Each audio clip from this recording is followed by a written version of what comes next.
टेक्नेब YouTube च्यानलमा यहाँलाई हार्दिक स्वागत छ। म पविन्द्र, तपाईहरुकै युट्युबको दुनियाँको साथी।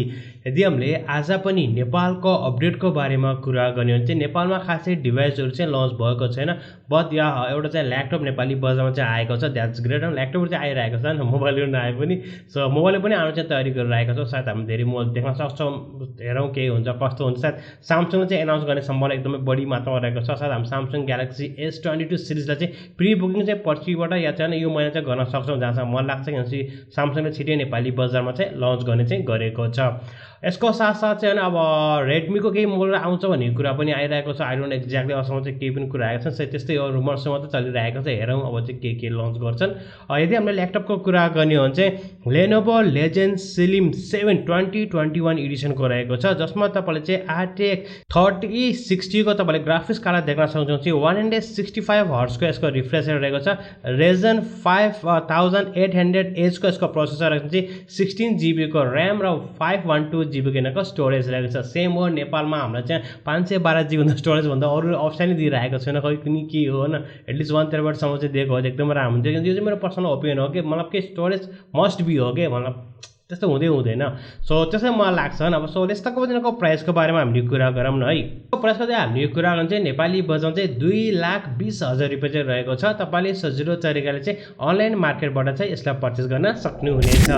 अर्को हामीले चाहिँ न्यूजको या अर्को चाहिँ न्यूज अपडेटको कुरा गर्ने हो भने इन्डियामा चाहिँ फाइनली Redmi Note 11 र चाहिँ Redmi Note 11S चाहिँ अलरेडी नै लन्च भइसकेको छ। सो नेपालमा 11 आइसकेको छ, भुल्नु। सो 11S को चाहिँ हामीले कुरा गर्न चाहिँ इन्डियामा चाहिँ राम्रै प्राइसमा निकालेको छ। 6 GB र 64 GB स्टोरेज वाला चाहिँ उनीहरूले 16,500 रुपैयाँ चाहिँ इन्डियन बजारमा निकालेको छ। सायद नेपाली बजार चाहिँ 28 to 30,000 जति हाल्न मलाई लागिरहेको छ। सायद हामीले चाहिँ 28,000 भित्र चाहिँ देख्न सक्नुपर्छ अनि यसलाई चाहिँ आज राम्रो रहेको छ। एमोलेड डिस्प्ले रहेको छ, 90 हर्ट्ज को रिफ्रेश रहेको छ। अरु त डिजाइन र हैन मतलब कि यिनीको कन्फिगरेसनको बारेमा त हामीले भिडियो बनाइसकेका छौं। अब नेपाली बजारमा चाहिँ कहिले लन्च हुन्छ त्यो चाहिँ मेन हो। रुमर्सकै कुराहरूलाई मध्यनजर राख्न चाहिँ फर्स्ट वीक अफ मार्च भनेको छ। हेरौं के गर्छ न अब चाहिँ।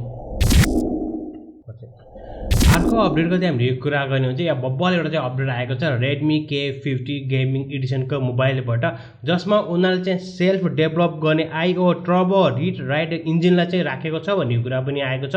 द्याट्स ग्रेट, किनभने चाहिँ यो चाहिँ इन्टरनेसनलमा चाहिँ Poco A4 GT को नामबाट आउँछ र नेपाली बजारमा पनि लन्च हुने चाहिँ सम्भावना रहेको छ। आई होप द्याट कि सायद नेपाली बजारमा चाहिँ हामीले देख्न सक्छौँ र चाहिँ इन्टरनेसनल रूपमा पनि उसको सेम नामले आउने तयारी गरिरहेको छ। सो यसमा चाहिँ हामीले बब्बल चाहिँ कन्फिगरेसन देख्न सक्ने चाहिँ सम्भावना रहेको छ र छिटै यही महिना चाहिँ लन्च हुने तयारी गरिरहेको छ।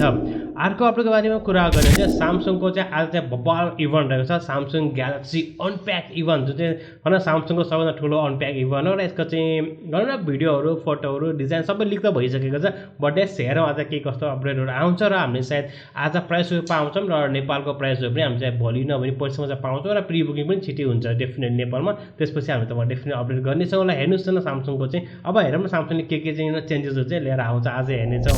अर्को अपडेटको चाहिँ हामीले कुरा गर्ने हो चाहिँ इन्फिनिक्स 05G चाहिँ अफिसियल रूपमा चाहिँ गइसकेको छ। उनीहरूले चाहिँ नाइजेरियामा उनीहरूले चाहिँ लन्च गरिसकेको छ, जसमा हामीले हैन डायमन्ड सिटी 900 को प्रोसेसर देख्न सक्छौँ। टेलिफोटो लेन्स रहेको छ, 120 हर्ट्ज को यसको प्यानल रहेको छ, 8 GB को र्याम र 128 GB स्टोरेजलाई नेपालीमा चाहिँ सायद चाहिँ 52,000 रुपैयाँ पर्ने सम्भावना रहेको छ। चाहिँ म चाहिँ तलै आउँछ जस्तो लाग्छ नि, 52,000 महँगै हो, रेली महँगै हो नि, तर चाहिँ यस त्यो भन्दा कम प्राइसमा चाहिँ हामीले चाहिँ नेपाली बजारमा चाहिँ देख्न सक्छौँ। हेरौँ अब चाहिँ इन्टरनेसनल मार्केटमा लन्च गर्यो त्यसपछि नेपाली बजारमा।